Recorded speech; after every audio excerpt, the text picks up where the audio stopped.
What's up, peeps? I'm back again. YouTube, how's it going, everybody? This is Swedes bringing you another commentary. I know you guys missed me so much. The video, kind of upload basis has been about on a weekly basis. I'm gonna try to keep it a little bit more frequent, but I'm, hectic, busy, so just whatever I can pump up for you guys, I will get to you guys. So I'm back again. This is not a live commentary. This is a already, pre-recorded commentary that I'm doing here, but we will still make an appropriate sexy time. I decided to play some CoD today. I haven't played CoD in a long time. I go through spurts where I like to play Call of Duty a lot, and then I just take a freaking 1 or 2 week hiatus. But I was feeling like some CoD today. If you watch any of my other, gaming videos on this channel, you'll see that I only upload really predominantly Halo and Destiny videos.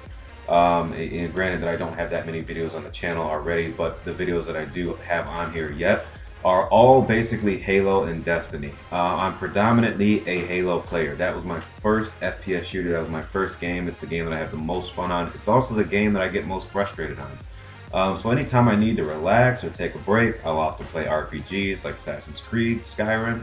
But when I want to play an FPS and I don't want to get super freaked out over, my gameplay skill or lack thereof, I play some Call of Duty and I have a lot of fun playing it.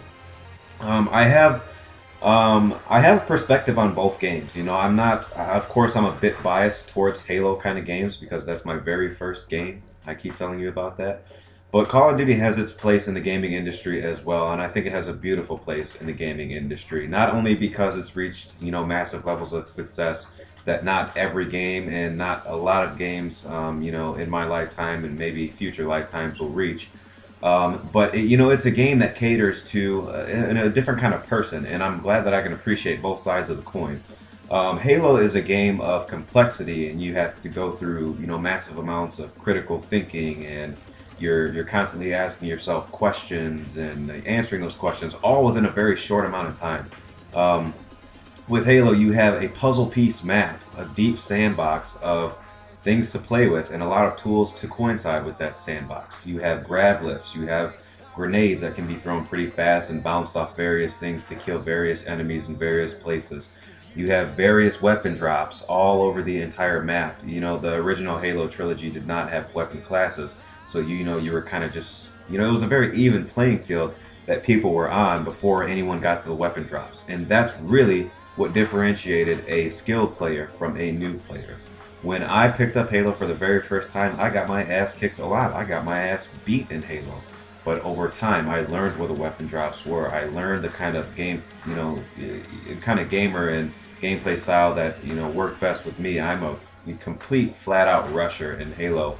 And when I'm not rushing, I'm sniping.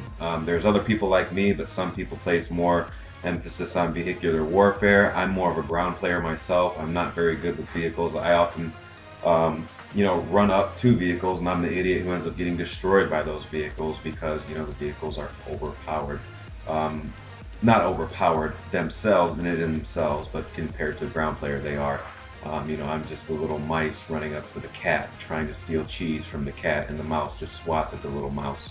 Or the cat swats at the little mouse, excuse me there. So in games like Halo, I'm more of a ground player. And I think that's why I can play Call of Duty so easily, because that's all you can do in Call of Duty. Is the only real way to kill people in Call of Duty is basically spraying people. You watch Call of Duty clips and it's either a double or a triple spray or just a single spray. That's really about it. Not that that's a bad thing, but the beauty of Call of Duty lies in its mass simplicity, like the beauty in Halo lies in its mass complexity, and in games like Battlefield and such. Call of Duty is a game that basically anybody could pick up and drop 10, 12 kills very, very easily. I used to suck at Call of Duty back in the day. I haven't played Call of Duty in years. Just to give you an idea of how uninvested I was in the Call of Duty franchise up until this point, the last Call of Duty that I purchased was Advanced Warfare. The last one I purchased before that one was Black Ops, and that was when my mom was still buying me games. Don't worry, guys. I'm all grown up now, have my own job, and I'm buying my own games. So, I took it upon myself to even pre-order this game because my interest lied in the exosuits. The exosuits in particular. The exo abilities, I feel like, added an interesting twist to the game, And but at at the point of Call of Duty Advanced Warfare coming out, I was already basically an invested gamer. I would say that it's my serious hobby more so than any other things.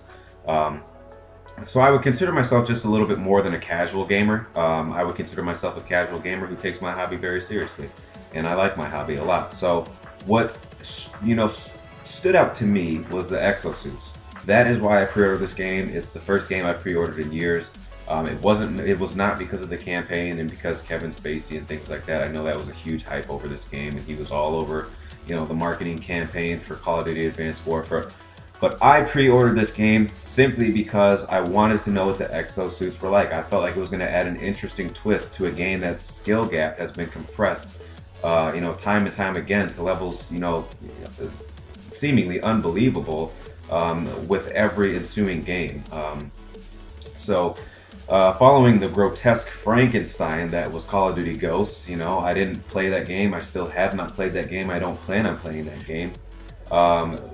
This game is a very positive step in the Call of Duty franchise. I feel like the many variables that can be added by the exosuits alone can keep this franchise alive and keep people from just making fun of it for its mass simplicity or feeling like it's a children's game. I mean, if you look at some of the maps, and I think it's I watch gameplay. Most of the Call of Duty that I experience is watching gameplay from other YouTubers such as B-Dobbins FTW. That guy's awesome.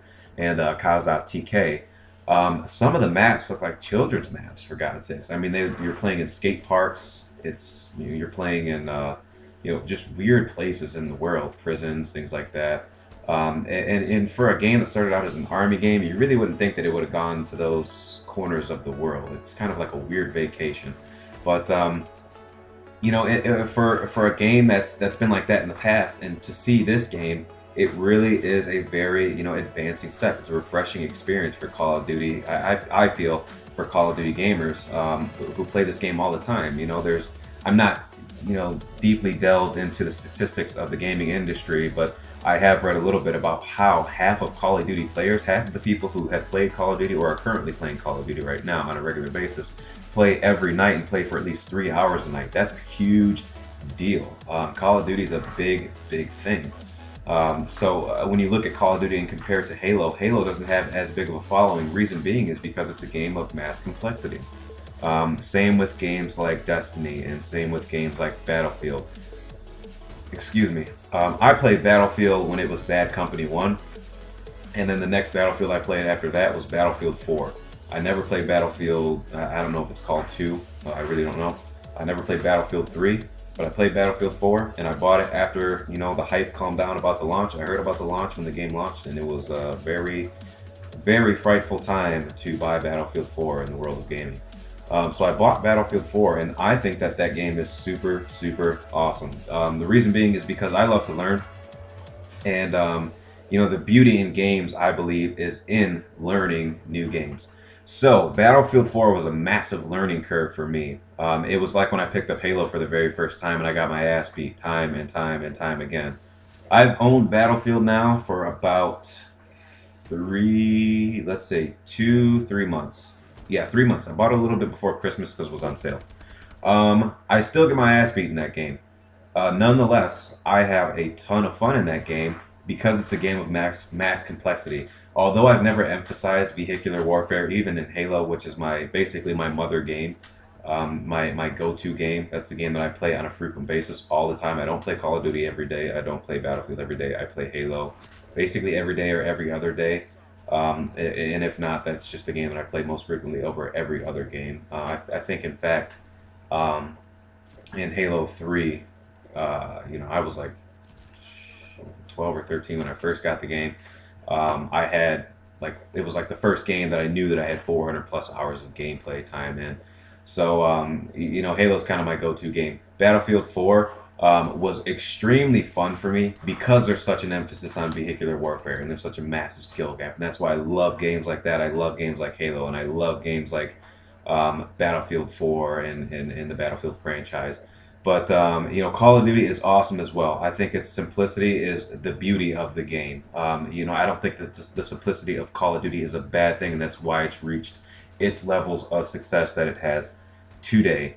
So, in closing, guys, I appreciate you guys tuning in if indeed that you are. If you like the video, subscribe if you want more, and I'll see you in that next video. Thanks a lot for watching, guys, and peace.